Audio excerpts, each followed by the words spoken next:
Hello, beautiful souls. In this gorgeous moment of now, I would love to connect about the concept of calling others up versus holding others up. When we are navigating relationships or connections with others, there comes a time or two when we feel the urge or the need or the push or the pressure to hold somebody up, to push them up however we can to shore them up, really. Because we care about them, we love them, we want what's best for them. And they might be at a moment in their life experience where they are really challenged to find the momentum, to find the love, to connect with the divine energies that be, to get to that next step, to get to the next plateau, to reach the next vibrational level. It might be really challenging.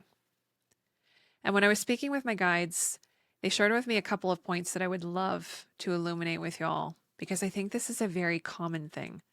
It doesn't necessarily have to be someone who is a family member or maybe even a chosen family member, like a partner or spouse. It could even be a friend, or it could be someone that you might not even know well, but somehow got into a conversation or a situation where you can sense that they are asking for a deeper support than just advice or guidance. And there might even be a little bit of expectation mixed in there.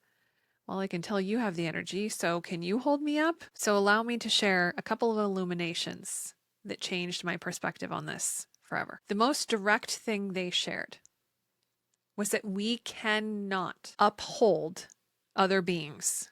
So however you want to define that, hold them up, push them up, pull them up. We cannot uphold other beings. We can only call them up. So what does this mean? This means that we cannot and are not supposed to and are not built for upholding someone else. We are not supposed to leverage our energies, leverage our capacity to pour into someone else who is clearly not pouring into themselves. And I know that there are moments, we all have them, where it's like, I don't know if I can do this anymore. I am so done. I am so here. Like I am there. I totally understand because I've been there more times than I would ever like to admit. But I can, from a place of knowing, from a place of experience, know that in those moments, it would not have been helpful in the long run, in the end goal, at the finish line, for someone else to pour their precious energy into my cup, trying to fill it as much as they absolutely can, because I am not ready. And this can be a painful realization, especially for those that we really deeply care about, because we know how fabulous they are. We can see them. And when we realize that they don't see it, they don't see their fabulous energy, they don't see their fabulous light. Again, this is where we want to step in. This is where we want to push. This is where we want to make it happen. We want to do something, but we're not doing anything. We're basically pouring energy into a void. And so, of course, what's on my heart as I'm channeling and receiving this, well, then what the heck do I do? Because I can't just stand there and watch them flail around energetically or be so lost in their sauce, in the minutia, in the stuff that they literally don't know what's up from down. And what they shared was that we actually do it from within ourselves. And how we do this first starts with our own inner work, our own inner connection, our own telephone line, if you will, to our guides, to our divine energies, to the gods of our knowing. We do it first. We basically model the behavior. And I cannot help but to think about the darn airplane example. Because I swear every time I'm on an airplane and I hear them talking about, you must mask yourself before you can mask someone else, I'm like, that is literally a law of the universe. Like, I swear, it needs to be published. We need to do things for ourselves because we cannot pour from an empty cup. We can't. And we cannot shore up the energy that's needed to hold this person up or do these things or push these things across the finish line in a sustaining way.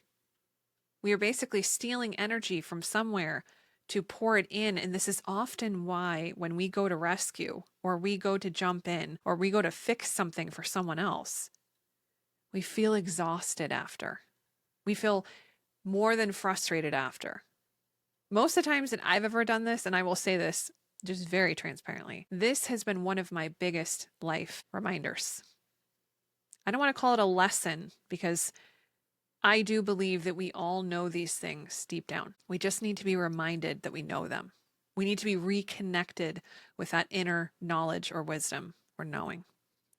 And so for me, I know that I can't do that. Yet somehow the human in me wants to make it happen.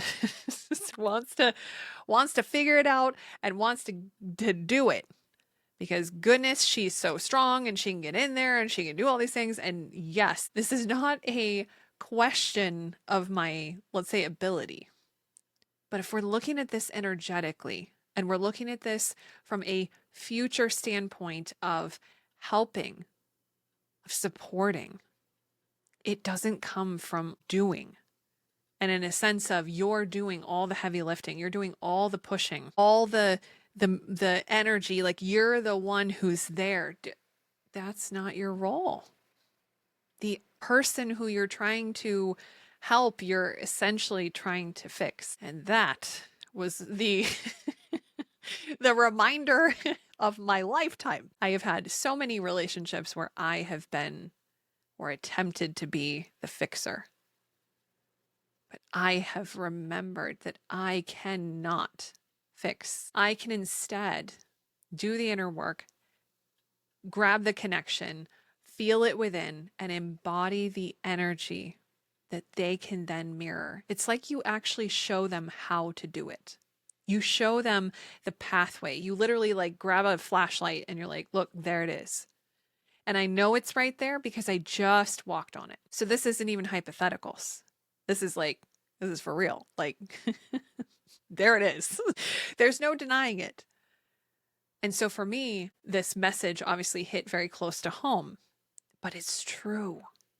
So first we must do the work internally. We must connect with the energies of, again, the gods of your knowing, your guides, the universe, to pull in. It's almost like you're drawing in the connection. You're pulling it into your body so that it can just radiate. Think about it that way.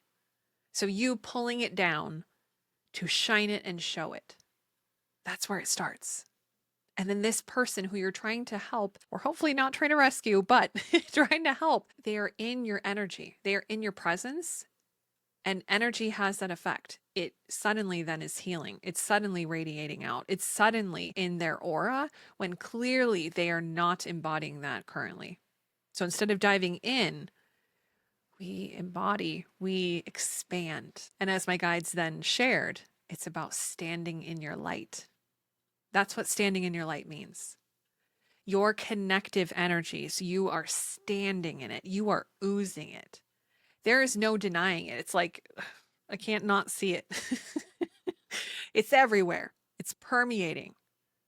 We can feel it. We are beings of energy. We can feel it. But then the call them up piece. So we can't uphold them somehow. We instead, it's like switching the perspective. We call them up. And funny, I used to say this to executives. When I did executive search and recruiting, I would literally define this as such. This is a leadership principle that you cannot physically, especially for those leaders that have hundreds and hundreds of humans on their teams, they cannot go in to the front lines and start to help them with their jobs because there's too much to do. So what do? How do you help your team? How do you empower those individuals on your team to help them know that you're there, but help them move the needle by calling them up? How do you do that? You embody the example. You show them how. And it's literally like, imagine you're on a stair and they're down here and you extend your hand down to call them up. but they have to do it. They have to take the action. They have to then pull themselves up. Yes, you are helping, you are assisting because it's coming from you, but you're not going down to their stair to then push them up to then you have to climb back up onto the stair where you just were. It's like the metaphor that my guides have recently shared with me about being a lighthouse and being a beacon of light. A lighthouse doesn't turn off their light and run out to the sea to find the ship that's lost. It doesn't. It just radiates its light as bright as it can, as much as it can, so that lost ship can see where the shoreline is. That is what we're talking about. You calling up those that need support, but you're doing so from a position of health. You're doing so from a position of a full cup. Because imagine if you're going to call somebody up and you're, helping obviously them ascend to that next step. You have the strength because you've invested in yourself, because you've connected within and upward. So it's all related, but we just don't see it like that because we feel, and who knows, maybe it's all the Hollywood movies that teach us like, you just got to get in there and rescue the day and take care of everybody's stuff. No, if you continue to take care of everybody's stuff, you're not teaching them how to take care of their stuff. It's just like fishing, teach a man to fish, he can feed himself for life. We must show the way. We must be a light bearer. We must be that lighthouse, showing what's possible. Because we as humans, that is actually how we learn. We see things and we're like, oh, I could have that? Oh, I didn't even know that was a thing. Oh, that's real? Wait, can I do that? It's like, why, yes, you can. So this is why it's so important for you to embody the energy, embody the light, and to, again, not think about rescuing, but instead being the light that cuts through the fog, cuts through the noise, cuts through the rain, cuts through the storm for them to find their light. Because this, my friends, is when you actually build the confidence and you are empowering this person to teach themselves that they can too. And yes, is it difficult? Yes. It's just like if we were to tell a kid, a little baby who's going to learn to walk, I'm never going to let you walk because I don't want you to fall. They might have to fall. Hopefully not a lot, but they might have to fall in order to learn to walk. Because if they're not allowed to do it, they won't. They can't. So in this beautiful moment of now, I'd love to invite you to contemplate what relationships right now are you not calling up? Are you trying to uphold? Are you trying to force? Even though it's all for good intention, you are intentionally trying, you're helping, you're trying to be the beacon of light. But instead of being the light, you're taking the light down and now it can't be seen. Instead, stand on your stair. Everyone can see you there. The beautiful thing too, they also remarked, you're also showing others. So we get so narrow-minded. I'm only focusing on this one person who's having this one issue and they're right in front of me and I'm going to do this and I'm going to save them. But you're also seen by a lot of other individuals. And by realizing that by standing on our vibrational stair, we are also broadcasting this beautiful light to so many other beings. Yes, that is helping. That is empowering. That is being a light bearer. That is being a way shower. It's not about doing for others. It's showing them how, teaching them how, empowering them, but coming from a position of knowing because you've embodied that beautiful light yourself.